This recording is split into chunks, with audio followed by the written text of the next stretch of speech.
my dear students and viewers. Welcome to my channel. আজকে আমরা একটি রিয়ারেঞ্জ করতে যাচ্ছি। এটি একটি বোর্ড কোয়েশ্চেন এইচএসসি 2025 সালে। Once a gold necklace was lost from a rich man's house. একদা এক ধনী ব্যক্তির বাড়ি থেকে একটি স্বর্ণের হার হারিয়ে গেল। Naturally, it was suspected that one of the servants had stolen the necklace. স্বাভাবিকভাবেই সন্দেহ করা হলো যে চাকরদের মধ্যে কেউ হারটি চুরি করেছে। All the servants were called and interrogated. সব চাকরকে ডাকা হলো এবং জিজ্ঞাসাবাদ করা হলো। But nobody confessed their guilt. কিন্তু কেউ তাদের অপরাধ স্বীকার করলো না।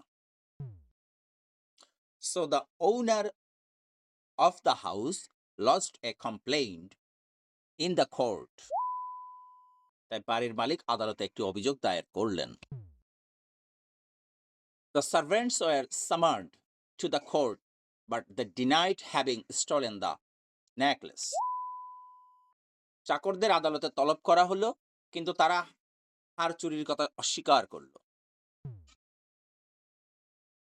In order to find out the thief, the judge chalked out an intelligent plan.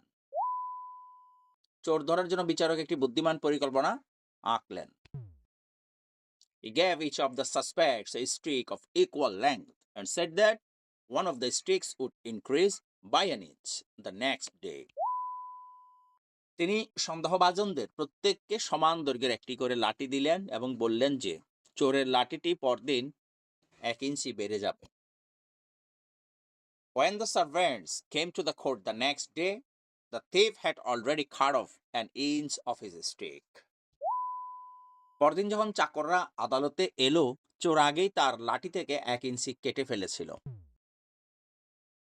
The judge found one of the sticks shorter than the others, and this way he could easily catch the thief. বিচারক দেখলেন একটি লাঠি অন্যদের চেয়ে ছোট এবং তিনি সহজেই চোরকে ধরে ফেললেন। And thank you for watching this video.